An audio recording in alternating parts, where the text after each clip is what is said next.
Apakah fakta ancaman tidak naik kelas bagi pelajar yang menolak ke barak menjadi alasan utama kebijakan Deddy Mulyadi ini untuk sementara di stop? Kita akan bahas bersama dengan dua narasumber yang sudah terhubung melalui sambungan Zoom. Yang pertama ada Ketua Komisi Perlindungan Anak Indonesia, Ai Mariati Solihah.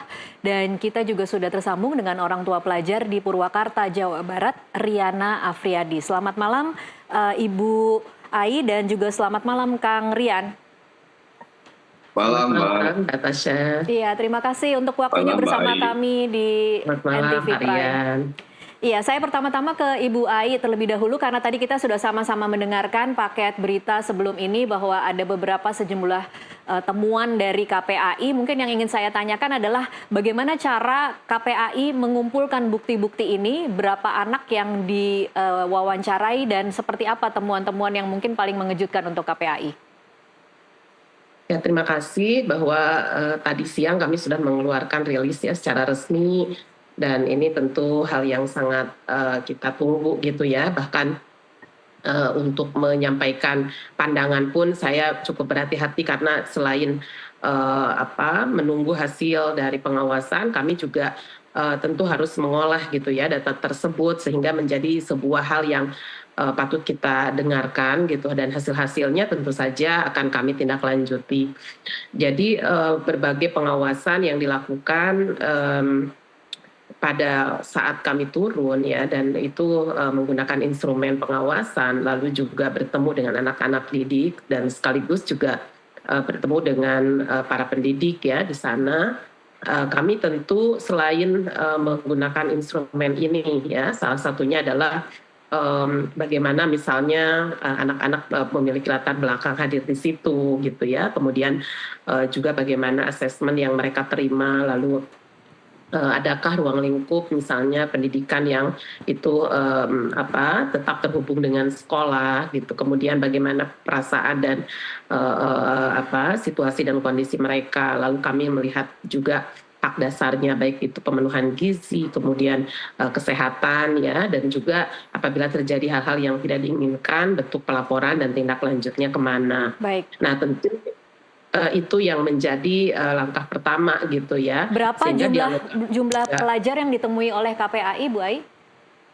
Ya, dari seluruhnya itu ada 90 anak yang sudah menyampaikan berdasar instrumen, dan secara random kami berdialog dengan anak-anak ini. Ya, kurang lebih yang SMA itu 6 dan yang di tingkat SMP itu sekitar 4 orang ya. Secara random gitu, tentu nggak bisa semuanya kan. Nah ini menunjukkan memang di antara mereka ada yang mengatakan tidak tahu saya dibawa ke sini untuk apa gitu. Itu berapa orang yang tidak tahu, Bu Ai? Ya, kan saya sudah sampaikan samplingnya ya. Tentu saja ini yang harus kita lihat sebagai sebuah hasil-hasil. Dan tentu saja yang sudah seperti yang sudah saya sampaikan berdasar instrumen itu yang 90 anak. Jadi yang dilihat itu adalah persentasi. Baik. Gitu. Kalau dikejar per anak lagi ya saya harus menghitung lagi gitu ya, ada berapa dari 90 yang berbasis instrumen, dan dari 6 itu kira-kira sama nggak jawaban persis. Kan ini juga ada keunikan-keunikan ya di antara mereka semua. Jadi ini yang menurut saya hasil-hasil sampling yang kami temukan, sekaligus juga hasil olahan datanya. Baik, soal ditemukannya ada ancaman kalau pelajar menolak tidak naik kelas. Mungkin bisa diceritakan lebih lengkapnya seperti apa, Bu Ai? Ya, ini kan dialog yang cukup random ya, dan ini saya sebetulnya lebih menyoroti mereka untuk bisa saling terbuka gitu, bagaimana sebetulnya perasaan dan situasi di sana. Kami juga menyoroti ada anak-anak yang cukup senang gitu ya, kemudian juga ada yang tadi tidak mengetahui apa yang mau dilakukan dan latar belakang apa dia dibawa ke situ. Lalu untuk hal-hal yang kemudian diketahui diantaranya bagaimana misalnya apakah ada ancaman ya, ada tekanan atau paksaan gitu ya. Diantaranya karena tidak tahu, dan bahkan ya itu gitu muncullah ada situasi itu gitu, ada kekhawatiran tidak naik kelas. Nah ini yang kemudian kami jadikan sebuah hal-hal yang harus kita hindari gitu ya, sekaligus konfirmasinya ada di data-data yang kami terima. Nah itu kembali di awal bahwa kami menyoroti asesmennya yang kemudian harus kita lihat sebagai sebuah langkah bersama, bahwa anak-anak ini target sasarannya sesuai dengan regulasi yang ada, lalu bagaimana kita juga melihat keberhasilan ya anak-anak yang diikutkan. Nah ini link and match tidak, tentu itu menjadi sebuah masukan nanti untuk keberlanjutan dari situasi ini. Oke, baik. Saya bergeser dulu ke Kang Rian. Kang Rian, anak Anda termasuk yang mengikuti program Kebarak ini ya? Mungkin bisa diceritakan. Ya, yang pertama saya sebagai orang tua siswa dan juga masyarakat yang memang punya pendapat mendukung program inisiasi pembinaan mental bagi siswa. Terutama adalah siswa yang dalam tanda kutip sedang bermasalah, gagasan dari Gubernur Kang Deddy Mulyadi terhadap rakyatnya di Jawa Barat gitu loh.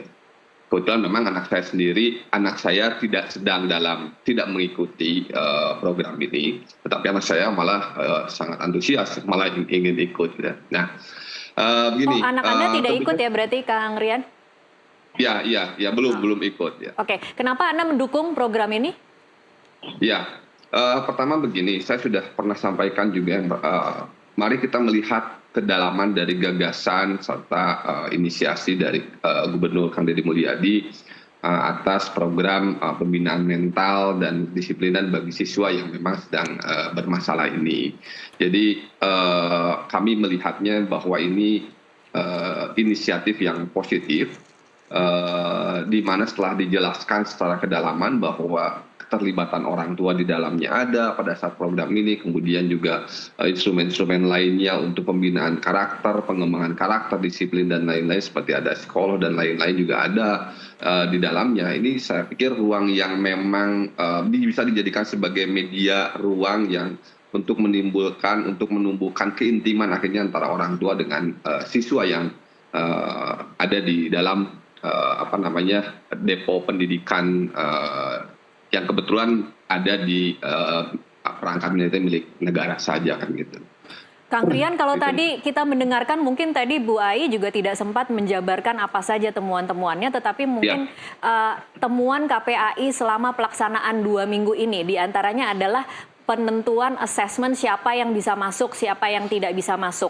Kemudian kualifikasi pembina di Barak yang tidak cukup mumpuni untuk menangani anak-anak. Hal-hal seperti itu menurut Anda tetap tidak apa-apa untuk program ini dijalankan terus? Ya, malah saya tadi garis bawahi yang disampaikan oleh Bu Ai ya. Ada yang paling penting tadi yang disampaikan, ini adalah langkah bersama. Jadi kalaupun ada kemudian temuan dari teman-teman KPAI, ya ini diharapkan menjadi bentuk penyempurnaan, kan gitu loh. Ya, bukan menjadi penentangan bagi kami sebagai masyarakat dan sebagai orang tua saya pribadi. Ya, saya harapkan dari KPAI ini menjadi penyempurnaan terhadap program yang sudah digagas ini. Kan seperti itu. Baik. Misalkan ada kurangnya tenaga pendidik dan lain-lainnya, itu kan bisa disempurnakan. Artinya bahwa bisa lebih diyakinkan kepada masyarakat bahwa program ini itu memang memiliki tujuan yang memang baik untuk pengembangan karakter. Tapi Anda tidak setuju kalau di stop ya, Kang Rian? Ya.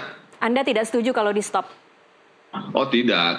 Saya malah lanjutkan dan disempurnakan gitu loh. Lanjutkan dan disempurnakan. Oke, baik. Karena saya akan bergeser ke Bu Ai. Bu Ai, rekomendasi KPAI justru di stop dulu untuk dibenahi ya Bu Ai? Ya, Mbak Tasya harusnya membaca siaran resmi kami dan sudah saya baca Bu Ai. Sampaikan. Sudah saya baca. Di situ sangat jelas bagaimana rekomendasi kami terkait revitalisasi lingkungan keluarga, sekolah, ya, lingkungan pertemanan yang positif, dan bagaimana mengubah pandangan negatif menjadi dukungan positif. Nah, tentu saja stop dan tidak stop ini sangat tidak menarik bagi kami ya. Tetapi yang harus kita garis bawahi, yang harus kita perjelas adalah temuan-temuan yang kurang relevan dan itu bisa mengkonstruksi jauh lebih baik Sehingga ini kan menjadi alat kita mengoreksi bersama, duduk bersama, membangun langkah bersama. 14 hari untuk anak merubah itu tidak mungkin. Tetapi elemen vital pendidikan adalah perubahan karakter, dan tentu saja karakter ini tidak bisa diukur dengan waktu yang sedemikian singkat. Nah, kalau ini menjadi inovasi di Tatar Jawa Barat, kita sudah lihat, sudah baca nih regulasinya. Mari disinergikan regulasinya, bukan hanya misalnya kelokalan, tetapi juga ada perlindungan anak ya, yang tentu saja harus dilihat dari sisi-sisi non diskriminasi tadi ya. Kemudian bagaimana anak-anak ini bisa memberi pandangan, memberikan jadi tidak memiliki kultur militeristik yang dikhawatirkan itu hanya misalnya atasan bawahan, tapi tumbuh kembang secara optimal dan berkarakter itu mereka kritis, memiliki cara pandang yang positif, memiliki ide gagasan yang kemudian kita berikan ruang seluas-luasnya. Nah, ini kan feeding bagaimana supaya langkah-langkah bersama ini, pendidikan ini menjadi kian lebih optimal lagi gitu ya dalam membangun karakter.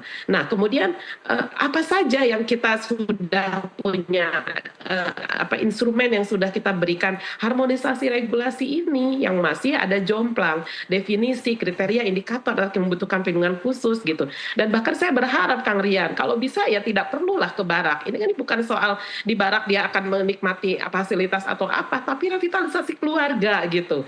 Apakah di sini kesesuaian antara siapa yang akan difasilitasi dengan bagaimana kondisi anak-anak kita, itu yang harus kita ukur gitu. Saya kira ya kalau bagian dari keluarga yang memang sudah memberikan dukungan optimal, pengasuhan yang baik, dan juga memiliki kesadaran untuk terus sama-sama membangun karakter anak ini secara baik, itu memang tidak diperlukan gitu loh. Berbeda dengan menjadi co-kurikuler, berbeda dengan misalnya ini menjadi pendidikan bela negara. Jadi ini yang harus kita dudukan.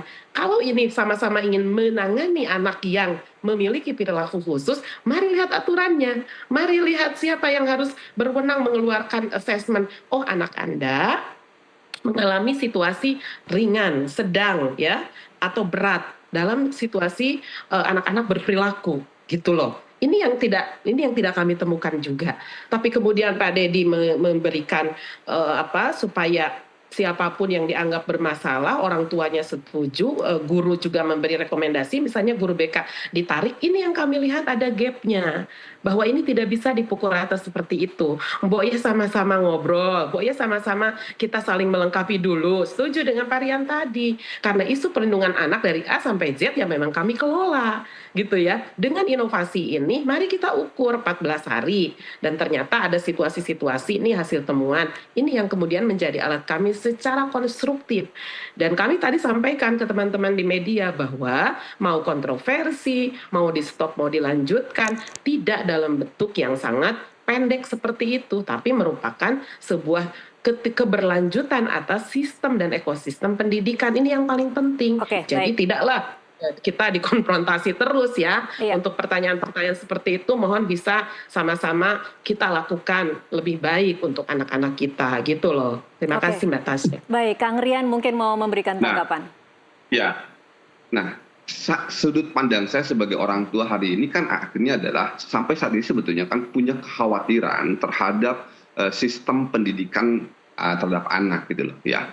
Nah, kekhawatiran orang tua ini yang kemudian ada timbul gagasan ide dari pemimpin gubernur Jawa Barat yang seperti ini kan ini tanggap positif gitu loh. Ya. Mohon maaf Pak Kang Rian, mohon maaf saya potong, khawatir dengan sistem pendidikan dan lebih percaya kepada barak TNI seperti itu atau gimana? Bukan, jangan dulu ke sana terlalu sempit. Jadi begini, khawatir saya sebagai orang tua. Contoh, KPAI pernah merilis tahun 2021 tentang angka kematian akibat tawuran 35 orang di tahun 2021. Taruh sampai 2025 kalau rata-rata per tahun seperti ini kan kekhawatiran kami sebagai orang tua. Lalu Kepolisian Republik Indonesia tahun 2023 merilis 6.004 orang anak sebagai korban kecelakaan lalu lintas akibat sebagai mengemudikan kendaraan yang belum memiliki lisensi. Kepolisian Republik Indonesia melakukan tahun 2000. Kan ini kekhawatiran yang kemudian tidak selalu dalam pengawasan secara kasat mata terus 24 jam oleh orang tua kan gitu loh ya.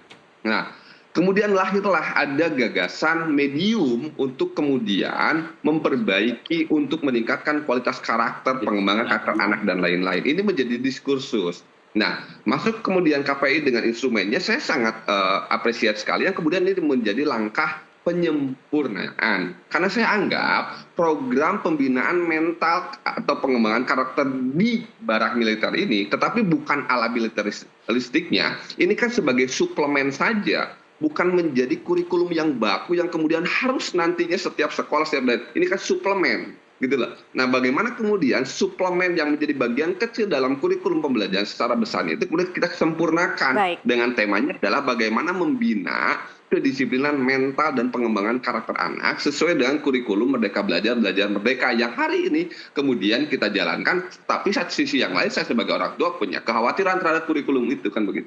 Oke, ini yang menarik Mbak Tasya. Jadi sebetulnya cara pandang Pak Ian dengan saya itu hampir mirip.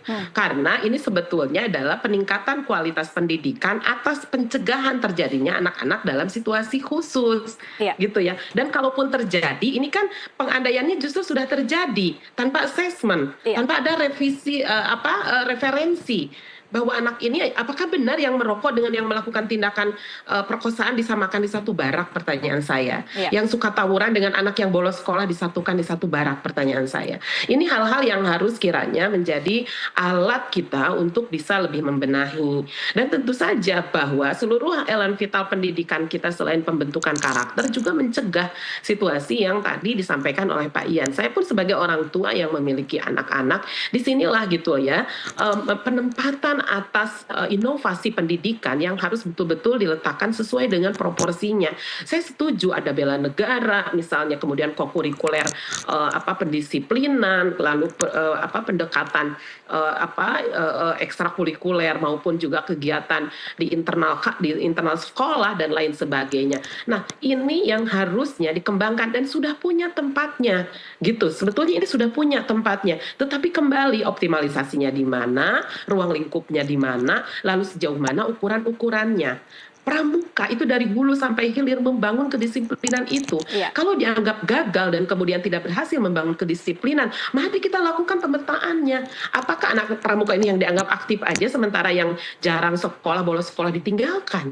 Saya kira juga di sini yang harus kita buka secara lebih luas lagi. Tetapi kalau anak-anak sudah teridentifikasi, mohon maaf saya menyebutnya ya, dari kalimat anak nakal saja yang tidak sesuai dengan undang-undang, lalu tidak ada referensi baik itu asesmen maupun hasil dari bimbingan psikologis gitu ya, atau hanya sekurang-kurangnya misalnya dia mendapatkan hasil dari asesmen dirinya sebagai seseorang yang bermasalah secara psikologis misalnya, itu kan belum kita temukan, sehingga perubahan-perubahan yang kita harapkan itu lebih signifikan gitu, dan tempat untuk dia dilakukan intervensi bagi fisik, jiwa dan mungkin psikologisnya itu link and match dengan keberadaan yang dihasilkan di awal. Nah, mohon maaf ini yang kemudian ya menjadi alat kita bersama untuk membenahi.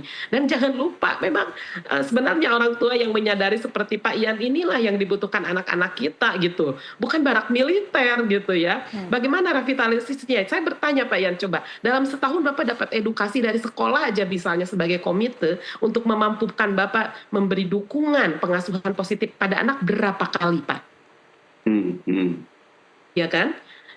Itu gratis, itu tidak berbayar gitu. Atau mungkin lebih jauh lagi nih, agak pribadi nih Bu Ai bertanya, dari kuota yang Bapak miliki setiap hari ada berapa kali Bapak mendownload, mencari informasi, memberi dukungan pada saya sebagai orang tua untuk memampukan lebih kuat lagi bagaimana memberi dukungan pada anak-anak kita.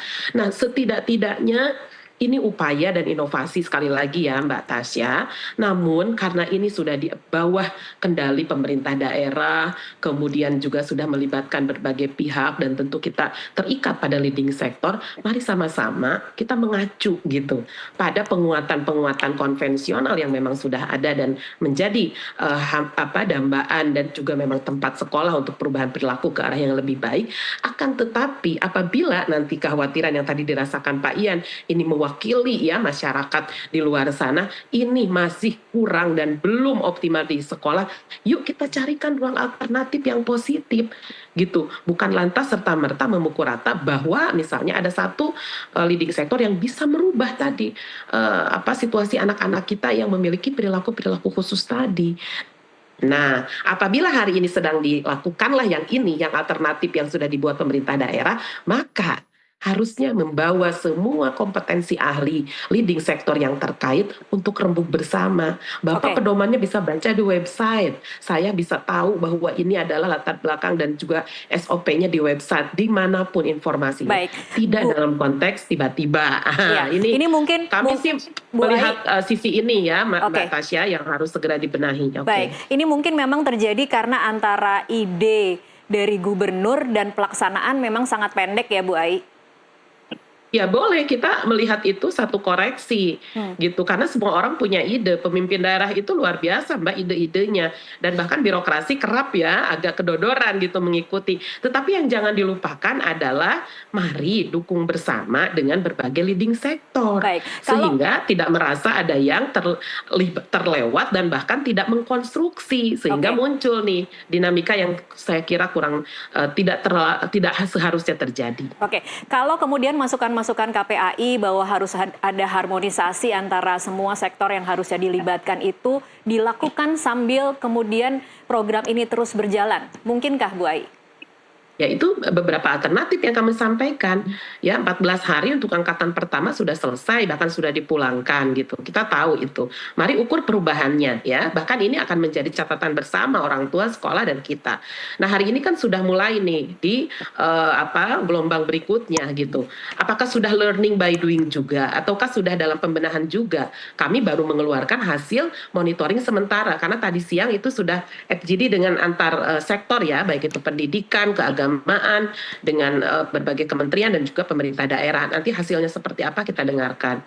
Nah ini yang sebetulnya jadi dinamikanya itu di dalam sistem gitu ya. Itu yang kami ingin garis bawahi. Bukan sekali lagi tolong ya dihindari pertanyaan-pertanyaan yang itu sangat bersumbu pendek gitu ya. Seperti misalnya apakah menentang, apakah menolak, apakah menyetop dan lain sebagainya. Tetapi justru ini bagian penting kita, dan kami apresiasi gitu bahwa semua orang kita justru berpikir hari ini bagaimana melakukan inovasi tetapi juga tidak bertentangan. Kan ini yang ingin kita lebih perkuat lagi. Oke.